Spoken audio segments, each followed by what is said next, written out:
मंगलाचरण। वन्देऽहं श्रीगुरु श्रीयुतपदकमलं श्रीगुरुन् वैष्णवान् श्रीरूपं साग्रजातं सहगण रघुनाथन्वितं तं सजीवम् साद्वैतं सावधूतं परिजनसहितं कृष्णचैतन्यदेवं श्रीराधा कृष्णपादान् सहगणललिता श्रीविशाखान्विता च। नमो विष्णुपदाय कृष्णपृष्ठाय भूतले श्रीमती भक्तिवेदान्त स्वामिन् इति नामिने। नमस्ते सरस्वती देवी गौरवाणी प्रचारिणी निर्विशेष शून्यवादी पाश्चात्य देशतारिणी। जय श्री कृष्ण चैतन्य प्रभु नित्यानंद श्री अद्वैत गदाधर श्रीवासादि गौरा भक्तवृंद। हरे कृष्ण कृष्ण कृष्ण हरे हरे हरे राम राम राम हरे हरे। हरे कृष्ण। श्रील प्रभुपाद ने जय। सर्वने जय श्री कृष्ण। हरे कृष्ण माताजी। धन्यवाद माताजी। हरे कृष्ण सर्व भक्तों ने श्रीला प्रभुपाद की जय। देवी જય શ્રી કૃષ્ણ. બધાને મ્યુટ કરી દઉં છું, પોતપોતાને મ્યુટ રાખજો. તો આજે આપણે શરૂ કરશું શ્રીમદ ભગવદ ગીતાનો 12મો અધ્યાય, જેનું નામ છે ભક્તિ યોગ. હવે આપણે જોઈએ કે ભાઈ આજે 12મો અધ્યાય જ્યારે આપણો કમ્પ્લીટ થશે ત્યારે આપણે 18 અધ્યાયમાંથી 12 અધ્યાય આપણા કમ્પ્લીટ થઈ જશે, એટલે કે લગભગ 2/3 એટલે કે 67% જેવું કમ્પ્લીટ થઈ જશે. તો એકવાર આપણે જે સારાંશ રૂપે જોઈ લઈએ. ભગવાન શ્રી કૃષ્ણ આપણને પહેલા 6 અધ્યાયમાં આપણને જ્ઞાન આપે છે, બહુમૂલ્ય જ્ઞાન આપે છે આપણને. પહેલા અધ્યાયમાં અર્જુનના 5 પ્રશ્નો હતા. બીજા અધ્યાયમાં ભગવાન શ્રી કૃષ્ણ 5 પ્રશ્નોના સંતોષકારક જવાબ આપે છે અને અધિકતર જ્ઞાન આપણને આપે છે 54મા શ્લોકથી લઈને 72મા શ્લોક, જેમાં આપણને સ્થિત પ્રજ્ઞ વ્યક્તિની વ્યાખ્યા આપે છે અને એનું ચાલચરણ અને આચરણ કેવું હોય છે જીવનનું એ પણ આપણને સમજાવે છે.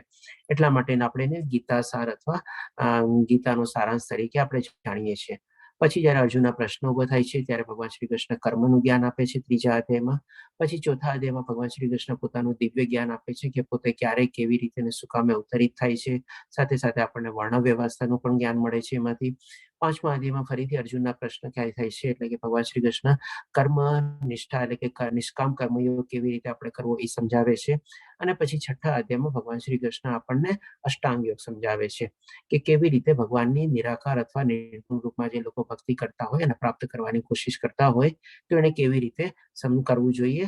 એ કેવી રીતે અષ્ટાંગ યોગ 8 સ્ટેજ આપણને સમજાવે છે, જેમાં યમ નિયમ આસન પ્રત્યાહાર પ્રાણાયામ, યમ નિયમ આસન પ્રાણાયામ પ્રત્યાહાર, પછી ધરણ ધ્યાન અને પછી અંતમાં સમાધિ, એમ કરીને 8 સ્ટેપ આપણને સમજાવે છે. અને 8મા સ્ટેજ સમાધિમાં એટલે કે ભગવાનની સાથે એ વિલીન થઈ જાય છે અથવા એકાકાર થઈ જાય છે. આ રીતે ભગવાન શ્રી કૃષ્ણ આપણને સમજાવે છે જે લોકો નિરાકાર અથવા નિર્ગુણ રૂપમાં ભગવાનને પ્રાપ્તિ કરવાની કોશિશ કરતા હોય એ રીતે. અને એ અધ્યાયમાં પણ આપણે જાણી ગયા હતા કે ભાઈ આજના કલયુગમાં આપણે એ થોડુંક વર્જિત છે આપણે અને પ્રેક્ટિકલી નથી. અને એના માટે આપણે જાણી ગયા હતા કે ભાઈ આપણે કલયુગમાં જે છે આપણે હરિનામનો જાપ કરવો એ જ આપણા માટે યજ્ઞ છે. જે ભગવાન શ્રી કૃષ્ણ ચોથા અધ્યાયમાં આપણને સમજાવે છે કે યજ્ઞ શું છે, કેવી રીતે થાય છે. કર્મયોગ જ્યારે સમજાવે છે ત્યારે આપણે એ રીતે જોઈ ગયા હતા. અને છઠ્ઠા અધ્યાયમાં આપણે જોયું કે આપણે જ્યારે માળા કરતા હોય ત્યારે આપણે શું કરવું જોઈએ, શું ન કરવું જોઈએ, તથા તો ડૂઝ અને ડુ નોટ્સ બી આપણે સમજી ગયા હતા. ત્યાર પછી ભગવાન શ્રી કૃષ્ણ જે વચલા 7 અધ્યાય છે, 7મા અધ્યાયથી લઈને 12મો અધ્યાય, આપણે એને કહી શકીએ એક્સક્લુઝિવલી 100% આપણે ભક્તિ માટે આપણે ડિવોટેડ છે. કારણ કે ભગવાન શ્રી કૃષ્ણ છે ને દરેક અધ્યાયમાં આપણે શું છે, કાં તો સ્ટાર્ટિંગમાં, કાં તો વચ્ચે, અથવા કાં તો અંતમાં, દરેક અધ્યાયમાં આપણને 1-2 શ્લોક આપણને એ રીતે ભગવાન શ્રી કૃષ્ણ ભક્તિ ઉપર જ આપણને સમજાવ્યું છે. દાખલા તરીકે જેમ કે લઈ લઈએ આપણે 7મો અધ્યાય જે આપણને જ્ઞાન વિજ્ઞાન યોગ હતો, એમાં આપણને 28મા શ્લોકમાં કહે છે કે ભાઈ મારે ભક્તિમાં આપણે પરાવવું જોઈએ. પછી આપણે જ્યારે અર્જુનના પ્રશ્નો ઉભા થાય છે, અંતકાળે કેવી રીતે યાદ રાખી શકીએ, એટલે ભગવાન શ્રી કૃષ્ણના 8મા અધ્યાયમાં જવાબ આપે છે કે ભાઈ આવી રીતે યાદ રાખી શકીએ. અને ફરીથી 8મા અધ્યાયના 28મા શ્લોકમાં ભગવાન શ્રી કૃષ્ણ એ જ કહે છે કે મારી ભક્તિમાં પરોવાવું જોઈએ. પછી પાછું આપણે 9મો અધ્યાય આવે છે રાજગુહ્ય યોગ, જેમાં ભગવાન શ્રી કૃષ્ણ આપણને ગુહ્યતર જ્ઞાન આપે છે. અને એમાં પણ આપણને પાછું એ જ રીતે સમજાવે છે. 9મા અધ્યાયમાં આપણે 34મો શ્લોક, છેલ્લો શ્લોક હતો, એમાં પણ ભગવાન શ્રી કૃષ્ણ કહે છે કે મારી ભક્તિમાં પરોવાનું છે આપણે. પછી જયારે ભગવાન શ્રી કૃષ્ણ ઓપન અપ થાય છે અને વિભૂતિ યોગ આવે છે, એટલે કે 10મા અધ્યાયમાં પોતાનું અલગ અલગ જગ્યાએ કેવી રીતે વૈભવ છે, શું ઐશ્વર્ય છે, એ બધું જયારે સમજાવે છે. અને ફરીથી પાછું 10મા અધ્યાયમાં પણ એ જ ભગવાન શ્રી કૃષ્ણ કહે છે 7મા શ્લોકમાં કે ભાઈ કેવી રીતે મારી ભક્તિ મને એમાં પરોવાવું જોઈએ, આ રીતે સમજાવે છે. અને પછી તે આગળ પોતાનો વૈભવ બધો વર્ણવે છે 19 થી લઈને 38મા શ્લોક સુધી. અને પછી આવે છે આપણે 11મો અધ્યાય. તો 11મા અધ્યાયમાં પણ આપણે ગઈકાલે જોઈ ગયા હતા કે 54મો શ્લોક જે વિશ્વરૂપ દર્શન આપણે જોયું, એમાં પણ 54મા શ્લોકમાં ભગવાન શ્રી કૃષ્ણ વર્ણવે છે કે કેવી રીતે મારી ભક્તિ કરવી જોઈએ. એટલે કે દરેક અધ્યાયમાં છે ને ભગવાન શ્રી કૃષ્ણએ ભક્તિની ઇમ્પોર્ટન્સ આપેલું છે. કાં તો શરૂઆતના શ્લોકમાં છે, કાં મધ્યમાં છે, કાં અંતમાં છે. આવી રીતે 1-2 શ્લોકનો મેં રેફરન્સ બી આપણે આપી લીધો. આ બધા શ્લોક આપણે સ્ટડી કરી શકો છો. બધી જગ્યાએ ભગવાન શ્રી કૃષ્ણએ ભક્તિનું નામ લીધેલું છે. અને પછી આપણે ભગવાન શ્રી કૃષ્ણ આ 12મો અધ્યાય જે આપણે લેશું, જેનું નામ તો આપણે એક્સક્લુઝિવલી આપણે ભક્તિ યોગ જ છે. એટલે કે 100% ભગવાન શ્રી કૃષ્ણ એમાં ભક્તિ ઉપર જ પોતાનું ધ્યાન અથવા પોતાનું આપણે જે જ્ઞાન અર્જુનને પ્રદાન કરી રહ્યા છે એ પ્રમાણે વર્ણવેલું છે. હવે આમાં પણ છે ને પેલા અર્જુનનો પ્રશ્ન ઉભો થશે. હવે એ પ્રશ્ન જે છે ને પેલા આપણે એ લઈ લઈએ કે ભગવાન શ્રી કૃષ્ણ કેવી રીતે પછી આ ભક્તિ યોગ આખો અર્જુનને સમજાવે છે. તો સૌ પ્રથમ તો આપણે જોઈ ગયા છીએ આપણે કે ભાઈ આપણે ભગવાનને 3 રૂપમાં આપણે જોઈ શકીએ છીએ અથવા અનુભવી શકીએ છીએ, અથવા આપણે એમની એ રીતે પ્રાપ્ત કરવાની કોશિશ કરી શકીએ છીએ, અથવા એમના બારામાં જ્ઞાન જાણી શકીએ છીએ. સૌ પ્રથમ તો આપણે નિરાકાર અથવા નિર્ગુણ રૂપમાં, એટલે કે પ્રકાશ, લાઇટ, જ્યોતિ, શક્તિ એ રીતે. અને પછી આપણે ભગવાનનું ચતુર્ભુજ રૂપ આપણે, અને પછી જે શક્તિની પાછળ જે શક્તિમાન હોય છે, એટલે કે જો કોઈ એવી રીતે નિર્ગુણ અથવા નિરાકાર રૂપમાં બી માનતું હોય અથવા શક્તિના રૂપમાં બી માનતું હોય, તો એની પાછળ બી કોઈ શક્તિમાન હોય, તો એ શક્તિમાન તરીકે ભગવાન શ્રી કૃષ્ણ દ્વિભુજા અથવા દેહધારી રૂપમાં આપણે. તો આ રીતે 3 રીતે આપણે ભગવાન શ્રી કૃષ્ણને આપણે જાણી શકીએ છીએ, ઓળખી શકીએ છીએ, એના બારામાં જ્ઞાન મેળવી શકીએ છીએ, અને જ્ઞાન મેળવ્યા પછી આપણે એને પ્રાપ્ત કરવાની આપણે કોશિશ કરી શકીએ છીએ. પછી આપણે એ પણ જાણી ગયા હતા કે ભાઈ અલગ અલગ યુગમાં કેવી રીતે આપણે યજ્ઞ ને બધું કરવું જોઈએ. સતયુગમાં લોકો એ રીતે આવી રીતે ધ્યાન કરતા, ભગવાનની સ્તુતિ કરતા, જંગલમાં જઈને એટલી કઠોર તપસ્યા કરતા. પછી આવું ત્રેતાયુગમાં બધા યજ્ઞ કરતા, એ પણ પ્રેક્ટિકલી અત્યારે છે નહીં. પછી આવું દ્વાપરયુગમાં લોકો મંદિરમાં જતા, મંદિરમાં સેવા, પ્રાર્થના, અર્ચના, સ્તુતિ કરતા, મંદિરમાં સેવા આપતા, આ રીતે. અને કલયુગમાં જ્યાં આપણે અત્યારે મંદિરમાં ઘણા બંધ થઈ ગયા છે કોરોના કાળને, તો એના માટે આપણે કે ભાઈ હરિનામનો આપણે જાપ કરવો, અને એના માટે આપણે માળા જપવી. એ જ આપણો સૌથી મોટો યજ્ઞ છે, અને એ જ આપણી સૌથી મોટી અત્યારે ભક્તિ થઈ શકે. એ રીતે ભગવાન શ્રી કૃષ્ણ આપણને કલયુગમાં આપણા માટે એક આપણને સાધન આપેલું છે કે ભાઈ કાંઈ ન મળે તોય તું ઘરે બેઠા આરામથી એક મારી માળા જપ અને ભગવાનની ભક્તિ કર, તો બી આપણે એમાં આવી જશે. આ રીતે આપણે જાણ્યા હતા. હવે જોઈએ આપણે જે પ્રમાણે અર્જુનનો પ્રશ્ન આવે છે. એટલે કે પ્રશ્ન પૂછે છે કે અર્જુને પૂછ્યો, જેઓ આપની ભક્તિમય સેવામાં સદૈવ તત્પર છે. એટલે કે અર્જુને 7મા અધ્યાયથી લઈને 11મા અધ્યાય સુધી બધું સાંભળ્યું, અને એમાં પણ ઇમ્પોર્ટન્સ જાણી લીધું ભગવાનની ભક્તિનું. એટલે કે સૌપ્રથમ એને જ પૂછે છે કે ભાઈ જે આપની ભક્તિમય સેવામાં સદૈવ તત્પર છે, અથવા જેવો અવ્યક્ત એટલે કે નિરાકાર અથવા નિર્ગુણ એટલે કે દેખાય નહીં એવી રીતે, કારણ કે સાકાર રૂપમાં જો આપણે ભક્તિ કરીએ તો એમાં આપણે ભગવાનને આપણે એક છબી તરીકે અથવા ફોટો તરીકે અથવા વિગ્રહ રૂપે આપણે જોઈ શકીએ છીએ ને એ પ્રમાણે આપણે એની ભક્તિ કરીએ છીએ. અને અવ્યક્ત અથવા નિર્વિશેષ બ્રહ્મની ઉપાસના કરે છે. આ બેમાંથી કોને વધારે પૂર્ણ સિદ્ધ માનવા? હવે જેમ આપણે જાણીએ છીએ કે અર્જુનનો પ્રશ્ન બી કોઈક ને કોઈ જગ્યાથી ઉદ્ભવેલો છે. તો જેમ ભગવાન શ્રી કૃષ્ણ જયારે છઠ્ઠો અધ્યાય કમ્પ્લીટ કર્યો એટલે અષ્ટાંગ યોગ કમ્પ્લીટ કર્યો, એના સંદર્ભમાં એના માઇન્ડમાં કંઈક ને કંઈક હશે કે આવી રીતે પછી જયારે ભગવાન શ્રી કૃષ્ણ 7 થી લઈને 11મા અધ્યાય સુધી બધું જયારે વર્ણવે છે ને બધામાં ભક્તિના ઉપર જ ઇમ્પોર્ટન્સ આપે છે, એટલે જેમ કે ને માઇન્ડમાં એક જાતનો કીડો ઘૂસી ગયો હોય તો જ્યાં સુધી એનું નિવારણ ન આવે ને કીડો હટે નહીં ત્યાં સુધી આપણા મનમાં ખટકે જ રાખે આપણને. આપણા મનમાં બીજું છે ઘણી વાર એવા રિલેશનના હિસાબે બી હોઈ શકે, કોઈ માણસના પ્રત્યે આપણને એવો કોઈ પૂર્વગ્રહ કે કંઈક બંધાઈ ગયો હોય એટલે કે મનમાં કીડો ઘૂસી ગયો છે. જ્યાં સુધી કીડો નીકળે નહીં ત્યાં સુધી આપણને આમ કન્ટિન્યુઅસલી આમ ખૂંચી જ રાખે એવું કંઈક આપણને લાગે. એટલે કે જયારે છઠ્ઠો અધ્યાય અર્જુન સાંભળે છે ત્યારે એના મનમાં એવું લાગે છે કે ત્યારે પણ એને પૂછ્યો તો પ્રશ્ન કે માની લો જે આવી રીતે નિરાકાર અથવા નિર્ગુણ રૂપમાં જે પૂજે અને એ લોકો વિચલિત થયા અથવા એ લોકોની ભક્તિ પૂરી ન થાય અને ક્યાંક ને ક્યાંક એ લોકો લપસી જાય ત્યાંથી, તો એ લોકોની અવસ્થા શું થાય છે? તો એ પણ ભગવાન શ્રી કૃષ્ણ છઠ્ઠા અધ્યાયમાં 41 અને 42 શ્લોકમાં એ પણ એનો જવાબ આપે છે. તેમ છતાં પણ ત્યાર પછી 7 થી 11મા શ્લોક સુધી જયારે ભક્તિના માટે અર્જુન સાંભળે છે એટલે ફરી તેને થાય કે ચાલ ને એકવાર હજી પૂછી લઉં આ પ્રશ્ન, કે જેથી કરીને આ મારો કીડો છે ને દિમાગમાંથી હંમેશ માટે નીકળી જાય. તો આપણે પણ જે અર્જુનના દ્વારા આપણને જે લાભ મળશે ત્યારે જે ભગવાન શ્રી કૃષ્ણ આપણને સમજાવશે કે શું કામે આપણે નિરાકાર અથવા નિર્ગુણ રૂપની ભક્તિ ન કરવી જોઈએ અથવા શું કામે કેવી રીતે કલયુગમાં બાધ્ય છે અથવા પ્રેક્ટિકલી પોસિબલ નથી, એ કીડો છે ને આપણા દિમાગમાંથી હંમેશ માટે આપણે કાઢવાની જરૂર છે. આપણે જ્યાં સુધી કીડો દિમાગમાં રહેવાનો છે ત્યાં સુધી છે ને આપણી ભક્તિમાં કંઈક ને કંઈક આપણને ખૂટતું હશે ને એવું જ લાગશે. તો આપણે આ અર્જુનના પ્રશ્ન દ્વારા ભગવાન શ્રી કૃષ્ણ જે પ્રમાણે જવાબ આપશે એ પ્રમાણે આપણે પણ એ કીડો હંમેશને માટે કાઢી નાખશું આપણા દિમાગમાંથી. જે પ્રમાણે અર્જુનના પ્રશ્ન છે કે ભક્તિમય સેવામાં તત્પર રહે છે અથવા તો જે લોકો આવી રીતે આપની ઉપાસના કરે છે અથવા તપસ્યા કરે છે, બેમાંથી કોને વધારે પૂર્ણ સિદ્ધ માનવો? હવે જોઈએ ભગવાન શ્રી કૃષ્ણનો શું જવાબ આવે છે. આપણે પૂર્ણ પુરુષોત્તમ પરમેશ્વર બોલ્યા, જે મનુષ્ય મારા સાકાર રૂપમાં પોતાના મનને એકાગ્ર કરે છે, સાકાર રૂપ આવી ગયું એટલે કે નિરાકાર નથી, નિર્ગુણ નથી આપણે, અને અત્યંત શ્રદ્ધાપૂર્વક મારી પૂજા કરવામાં પરાયણ રહે છે, તેઓ મારી દ્રષ્ટિએ પરમ સિદ્ધ છે. એકદમ ક્લિયર કટ આપણે કહે ને સુપ્રીમ કોર્ટનું વર્ડિક્ટ આવી ગયું. હવે આનાથી ઉપર આપણને શું જોવે વધારે? એટલા વર્ષો પહેલા જયારે બધી ચીજો પોસિબલ હતી, જંગલો અવેલેબલ હતા, માણસોનું ધ્યાન થઈ શકતું હતું, મન ઉપર કાબુ મેળવી શકતા હતા, ત્યારે પણ ભગવાન શ્રી કૃષ્ણ એ જ કીધું છે કે મારી દ્રષ્ટિએ પરમ સિદ્ધ કોણ છે? તો કે જે મારા સાકાર રૂપને પૂજે છે અને મારી ભક્તિમાં શ્રદ્ધાપૂર્વક મારી પૂજામાં પરાયણ રહેલો છે. આને ભગવાન શ્રી કૃષ્ણ એક આપણે પરમ સિદ્ધ તરીકે માને છે. હવે એક આપણે બીજી રીતે બી જોઈએ, પ્રેક્ટિકલ રીતે જોઈએ. માની લો કોઈ બહુ મોટો માણસ છે, આપણે હવે માણસના આપણે ગુણ ગાવા હોય અથવા તો આપણી માણસની આપણે ખ્યાતિને આપણે સંબોધવી હોય અથવા એની પ્રતિષ્ઠાને આપણે બધાને માહિત કરવા હોય, તો આપણે માની લો કોઈને એવી રીતે કહેશું. માની લો એ માણસ પાસે આપણે બધું જ છે, એની પાસે બધો વૈભવ છે, બધો ઐશ્વર્ય છે, જે પ્રમાણે ભગવાન શ્રી કૃષ્ણ આપણને 10મા અધ્યાયમાં સમજાવી દીધું, 11મા અધ્યાય વિશ્વરૂપ દર્શન બી દેખાડી દીધું, બધી રીતે આપણને સમજાવી દીધું. હવે એ માણસને આપણે શું એવી રીતે કહેશું કે તું તો હાથ વગરનો છો, તું કાન વગરનો છો, તું ઇન્દ્રિય વગરનો છો, તું પગ વગરનો છો, તને કાંઈ નથી, તને આમ નથી? તો આ શું આપણે ભગવાનના ગુણગાન ગાયા કે આપણે એને રીસની બેડ લેંગ્વેજ વાપરી? ભગવાન ઉપર આપણે એના ફૂલ હારથી બધાથી આપણે શૃંગાર કર્યા કે ભગવાન ઉપર આપણે પથરા ફેંકા? બોલો,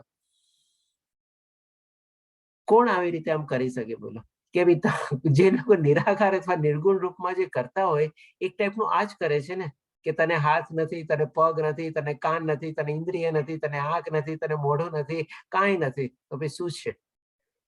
ભગવાન શ્રી કૃષ્ણ પાસે બધું છે ભાઈ. તો પછી આપણે કેમ એને નિરાકાર અથવા નિર્ગુણ રૂપમાં આપણે એને ભક્તિ અથવા એની પૂજા કરવાનું વિચારી બી શકીએ આપણે આજના તારીખમાં? આ રીતે પણ આપણે પ્રેક્ટિકલી આપણે એટલે દરેકે દરેક પ્રયત્ન કરીને આપણે મનમાંથી કીડો કાઢી નાખવાનો છે આપણે હંમેશા માટે. એ રીતે આપણે સમજીએ. હવે ભગવાન શ્રી કૃષ્ણ શું છે, એમ નથી કે ભાઈ ચાલો આ એક પરમ સિદ્ધ કહીને રોકી ગયા આપણે. ભગવાન શ્રી કૃષ્ણે બીજી બાજુ બી સમજાવી છે, આપણને ક્લિયર બી કરી છે. પણ હવે ઈ જેમ કહીએ ને, ઘણી વાર આપણે ખાલી પુસ્તકીય જ્ઞાન ઘણી વાર હોય, પ્રેક્ટિકલી પોસિબલ ન હોય, એટલે ખાલી બુકીસ તરીકે જ રહી જાય. એવી રીતે ભગવાન શ્રી કૃષ્ણ બીજી બાજુ બી આપણને સમજાવે છે. તો હવે ત્રીજા શ્લોકમાં એ ચીજ ક્લિયર કરે છે ભગવાન શ્રી કૃષ્ણ. પરંતુ એટલે કે બટ જે લોકો ઇન્દ્રિયોને વશ કરીને, એટલે કે ભગવાન શ્રી કૃષ્ણ જે નિરાકાર અથવા નિર્ગુણ રૂપમાં બી પ્રાપ્ત કરવાની કોશિશ કરે છે, માની લો એને પણ રિઝલ્ટ આપે છે, એને પણ નિરાશ નથી કરતા.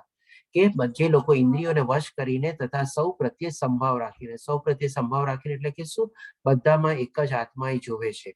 અને પરમ સત્યની એટલે કે નિરાકાર કલ્પનાની અંતર્ગત તે એટલે કે પોતાની અંદર અંદર જ નિરાકાર રૂપને આવી રીતે ઈ તપસ્યા દ્વારા પ્રાપ્ત કરવાની કોશિશ કરે છે. તે અવ્યક્તની પૂર્ણ રીતે પૂજા કરે છે, કે જે ઇન્દ્રિયોના અનુભૂતિના પરે છે. એટલે કે આ ચીજ છે ને, ભગવાન શ્રી કૃષ્ણ વર્ણવે છે કે આપણે ઇન્દ્રિયો છે ને એને અનુભૂતિ ન કરી શકીએ, આપણે ઇન્દ્રિયો દ્વારા એને આપણે પામી ન શકીએ, અને એની અનુભૂતિની પરે છે. એટલા માટે જે આપણે અષ્ટાંગ યોગમાં જયારે આપણે આવે છે, પ્રાણાયામ પછીનું જે સ્ટેજ છે જે કે પ્રત્યાહાર તરીકે છે. પ્રત્યાહારમાં શું છે, ભગવાન શ્રી કૃષ્ણ જયારે વર્ણવે છે ત્યારે શું કે છે કે પોતાની જાતને ભૌતિક દુનિયાથી અલિપ્ત કરી દે છે, અને પોતાની જે ઇન્દ્રિયો છે એ દ્વારા આપણે અલગ રીતે પોતે વર્તે છે. તો આ રીતે ભગવાન શ્રી કૃષ્ણ એ પ્રત્યાહાર સ્ટેજમાં બી સમજાવેલું છે કે એ રીતે આપણે કેવી ઇન્દ્રિયોથી આપણે પરે થવાનું છે. ભૌતિક દુનિયાથી પછી આપણે આપણી જે ઇન્દ્રિયો જે છે એનાથી અલગ તારવી દેવાની છે, વિખૂટી પાડી દેવાની છે. એટલે કે આપણું ટાઈપનું અલગ એક્ઝિસ્ટન્સ જેવું ન થઈ જાય, એવી રીતે ભગવાન શ્રી કૃષ્ણ એવા ધ્યાનમાં આપણને વર્ણવવાનું કહે છે, સૂચવે છે. એટલા માટે ભગવાન શ્રી કૃષ્ણ કહે છે કે ઇન્દ્રિયોના અનુભૂતિના પરે છે, સર્વવ્યાપી અને અકલ્પનીય છે. એટલે કે આવી રીતે જયારે આપણે ઇન્દ્રિયોને ભૌતિક દુનિયામાંથી પાછી રીતે ખેંચી લીધી હોય, અને પછી એ રીતેનું ધરણ અને ધ્યાન, જે છઠ્ઠું અને સાતમું સ્ટેજ છે, જે ભગવાન શ્રી કૃષ્ણ અષ્ટાંગ યોગમાં વર્ણવે છે, એવી ટાઈપથી આપણે ભગવાન શ્રી કૃષ્ણને પ્રાપ્ત કરવાની કોશિશ કરીએ, અને એવી રીતે આપણે કલ્પીએ કે ભાઈ એ સર્વવ્યાપી છે, બધાથી આપણે અકલ્પનીય છે, અને અપરિવર્તનશીલ છે, અચલ તથા ધ્રુવ છે, ત્યારે જઈને આપણે ભગવાનની પ્રાપ્તિ આપણે એમાં કરી શકીએ. અને પછી આપણું સમાધિ લેવલ આવે, અને પછી હજી કે છે કે તેઓ સર્વના કલ્યાણમાં પરોવાયેલા રહીને અંતે મને પ્રાપ્ત કરે છે. એટલે કે આ રીતે જે લોકો ભગવાનની આવી તપશ્ચર્યા કરતા હોય કઠોર, એ લોકો પણ ભગવાનને પ્રાપ્ત કરે જ છે. પણ એ લોકો પ્રાપ્ત કરીને શું કરે છે, એ લોકો એમાં વિલીન થઈ જાય છે, એબ્ઝોર્બ થઈ જાય છે.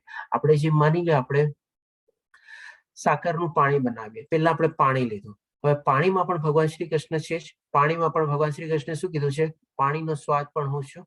હવે માની લો આપણે સાકર લીધી, એટલે કોઈ માની લો અથવા નિરાકાર અથવા નિર્ગુણ રૂપમાં એ પાણીના સ્વાદમાં આપણે પ્રાપ્ત કરવાની કોશિશ કરે છે. એ વિચારે છે કે ભાઈ મારે પાણીનો સ્વાદ મેળવવો છે. હવે સ્વાદ તો અકલ્પનીય છે, આપણે બધા આખા પાણીમાં છવાયેલો છે, બધું છે, આપણે જસ્ટ એની સાથે કમ્પેરિઝન મેળવીએ, અને એ રીતે સાકરના રૂપમાં એ સ્વાદને મેળવવાની કોશિશ કરે છે. એટલે કે એ હવેમાં સમાધિ રૂપ સુધી કઠોર તપસ્યા કરીને એમાં વિલીન થઈ જાય છે, એમાં મળી જાય છે. પછી હવે જયારે સાકર શું છે, એ પાણીમાં જયારે મિક્સ થઈ જાય અથવા પૂરેપૂરી ગળી જાય, પછી સાકર અને પાણીનો સ્વાદ, એનો કોઈ સેપરેટ એક્ઝિસ્ટન્સ રહે? Definitely not. એ સાકર એમાં પોતે ગળી ગઈ અને એ રીતે એમાં વિલીન થઈ ગઈ. હવે તમે કહો કે ભાઈ સાકરનો પાણીનો સ્વાદ પહેલા આવો હતો અને પાણીનો સ્વાદ આવો છે, તો મને તમે શું એડ કર્યું, હવે એમાંથી અલગ કરીને મને દેખાડો. પોસિબલ છે? કેટલી બધી ડિફિકલ્ટ ચીજ છે આપણે.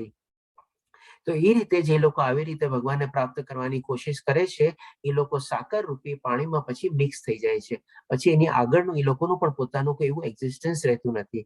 પણ જે લોકો સકાર રૂપમાં ભગવાનની ભક્તિ કરે છે, એ શું છે, બંને એ રીતે પણ ભગવાનની પ્રાપ્તિ કરે છે, અને એ રીતે કૃષ્ણ લોક અથવા વૈકુંઠ લોકમાં પહોંચીને ભગવાનની સાથે રહીને, ભગવાનની સાથે બધા આનંદ મેળવીને ભગવાનની સેવા અને ભક્તિમાં ત્યાં પણ એ પ્રવૃત્તિ રહે છે. કારણ કે ત્યાં પહોંચ્યા પછી એને કોઈ બીજી કોઈ ઝંઝટ નથી હોતી કે મારે છોકરાઓને સાચવવા, છોકરાઓનો સ્કૂલનો ટાઈમ સાચવવો, ખાવાનું બનાવવું, મારે ઓફિસે જવાનું, આ કામ કરવાનું, એ બધું કાંઈ નથી હોતું. ત્યાં જઈને શું છે, ભગવાનની સાથે આનંદ કરવાનો છે, સતચિત્ત આનંદ, અને ભગવાનની સાથે રહીને આપણે સંપૂર્ણ રીતે આપણે એમની સેવા અને ભક્તિ કરવાની છે. એટલે કે બેનું અલગ એક્ઝિસ્ટન્સ એ રીતે એ લોકમાં રહે છે.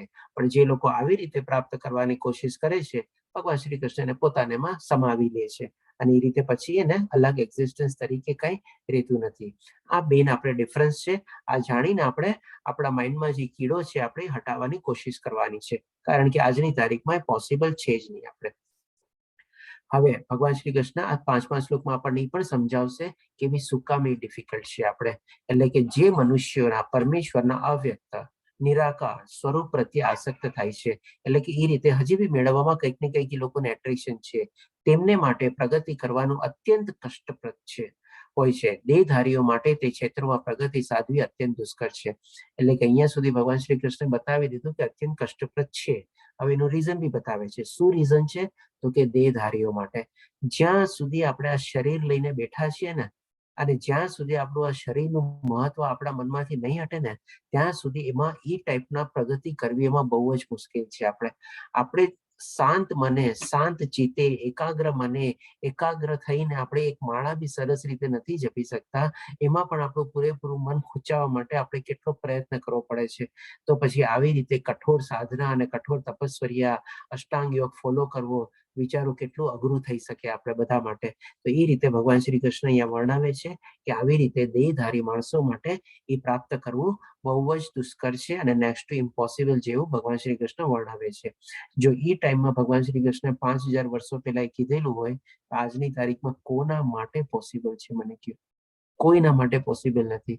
એટલે કે આપણે છે ને સંપૂર્ણ રીતે આપણા દિમાગમાંથી આપણે ચીજ કાઢી જ નાખવાની છે કે આજે પણ નિરાકાર અથવા નિર્ગુણ રૂપમાં આપણે ભગવાનની તપસ્યા કરી શકીએ છીએ અને ભગવાનને પ્રાપ્ત કરી શકીએ છીએ. આપણે એ હંમેશ માટે આપણે કાઢી નાખવાની વસ્તુ જેવી છે. આપણા માટે આટલું સરસ સોલ્યુશન ભગવાન શ્રી કૃષ્ણ આપણને મહામંત્રનો જાપ આપી દીધો છે કે ખાલી ઘરે બેઠા જો માળા કરીએ આપણે અને સરસ રીતે એકાગ્ર રીતે કરીએ તો પણ આપણને ભગવત પ્રાપ્તિ થઈ શકે છે. આપણે આપણા ઇન્દ્રિયોને બધાને આપણે ભૌતિક દુનિયામાંથી અળગી કરવાની છે અને એમાં ભગવાનમાં ચિત્ત પરોવાનું છે, ભગવાનમાં મન પરોવાનું છે. આ રીતે ભગવાન શ્રી કૃષ્ણ આપણને સમજાવે છે. હવે જોઈએ ભગવાન શ્રી કૃષ્ણ 6ઠ્ઠા અને 7મા શ્લોકમાં હજી કહે છે આપણને, પરંતુ જે મનુષ્ય, હવે ભગવાન શ્રી કૃષ્ણ પ્રેક્ટિકલ સાઈડ ઉપર આવે છે પાછા, કે જે કેવી રીતે ભક્તિ કરવાની છે એ રીતે સમજાવે છે. પરંતુ જે મનુષ્ય પોતાના સર્વ કર્મ મારામાં અર્પિત કરીને, એટલે કે નિષ્કામ કર્મ કરે છે તથા અવિચળ ભાવે ભક્તિ કરતા રહી મારી સેવામાં લાગેલા રહી અને પોતાના મનને મારામાં સ્થિર કરે, નિરંતર મારું ધ્યાન ધરે છે, તેમના માટે હે પાર્થ, હું જન્મ મરણ રૂપી સાગરમાંથી તત્કાળ ઉદ્ધાર કરનારો થાઉં છું. એટલે કે જો હવે ભગવાન શ્રી કૃષ્ણ પોતે આપણને બધું જ સમજાવ્યા પછી બી હવે એ જ કહે છે કે જે આવી રીતે આપણે ભક્તિ કરીએ તો એના માટે તત્કાળ, ઓલા આપણે તપસ્યામાં તો કેટલા વર્ષો તપસ્યા કરવી પડે અને અષ્ટાંગ યોગ સુધી કેટલું આપણે કરવું પડે. આમાં તો ભગવાન શ્રી કૃષ્ણ કહે છે આટલી પ્રેમ ભરી સેવાથી શ્રદ્ધાપૂર્વક મારી ભક્તિ કરતું હશે ને તેનું તત્કાળ ઉદ્ધાર કરીશ. એટલે કે ઇન્સ્ટન્ટ રિઝલ્ટ જેવું આપણને મળી જાય છે જો આ રીતે આપણે કરેલું હોય તો. બાકી ઓલામાં તો આપણને કદાચ એમાં પાછા જો ફસરી ગયા, આપણે વિચલિત થઈ ગયા આપણે, તો પછી જે પ્રમાણે ભગવાન શ્રી કૃષ્ણ કહે છે 41-42 શ્લોકમાં જવાબ આપે છે 6ઠ્ઠા અધ્યાયમાં, પાછું ફરીથી આ દુનિયામાં આવવું જ પડે. આપણે બીજો કોઈ આપણા માટે રસ્તો નથી. ત્યારે આમાં તો ભગવાન શ્રી કૃષ્ણ આપણને પોતાના માટે આવીને રેડી છે ને આપણો હાથ ઝીલવા રેડી છે કે આવ બેટા મારી પાસે આવી જા. આવી રીતે ભગવાન શ્રી કૃષ્ણ આપણને સમજાવે છે જે પ્રેક્ટિકલ ચીજ છે એ. હવે ભગવાન શ્રી કૃષ્ણ 8 થી લઈને 12મા શ્લોક સુધી આપણને છે ને અલગ અલગ ભક્તિના લેવલ સમજાવશે કે જો આવી રીતે તું ભક્તિ કર તો બહુ સારું, આવી રીતે ન કરી શકતો આમ કર, આમ ન કરી શકતો આમ કર. અને આમાં ભગવાન શ્રી કૃષ્ણ છે ને એકદમ ઉપરના લેવલથી શરૂ કરશે. પછી જેમ જેમ આપણને છે ને ભગવાન શ્રી કૃષ્ણ એક એક પગથિયું નીચે ઉતરતા જશે. એટલે કે એની નીચેતર ક્રિયામાં બી આવશે, પ્રક્રિયામાં બી આવશે અને કહેશે કે ભાઈ ઠીક છે, આમ નથી કરી શકતો તો આમ કર, આમ નથી કરી શકતો તો આમ કર, આમ નથી કરી શકતો તો આમ કર. એમ કરીને આપણને 6 લેવલ સમજાવશે ભગવાન શ્રી કૃષ્ણ આપણને 8, 9, 10, 11 અને 12મા શ્લોકમાં. તો આપણે અલગ અલગ લેવલ આપણે જોઈ લઈએ. જો આમાં ઉચ્ચતર લેવલ સુધી આપણે પહોંચી શકીએ બહુ જ સારું છે. આપણે તો તરત જ આપણો ઉદ્ધાર નિશ્ચિત છે. અને જો ન કરી શકીએ તો આપણે આસ્તે આસ્તે જેમ ભગવાન શ્રી કૃષ્ણ નીચેના લેવલ આપણને સમજાવે છે એ આપણે પ્રાપ્ત કરવાની કોશિશ કરીએ. તો સૌ પ્રથમ આવે છે આપણે અનન્ય ભક્તિ. હવે એમાં ભગવાન શ્રી કૃષ્ણ 8મા શ્લોકમાં કહે છે, પૂર્ણ પુરુષોત્તમ પરમેશ્વર, એવા મારામાં ચિત્તને સ્થિર કર ને મારામાં જ તારી સમગ્ર બુદ્ધિને પરોવી દે. એ રીતે તું સદા મારામાં નિવાસ કરીશ એમાં સંદેહ નથી.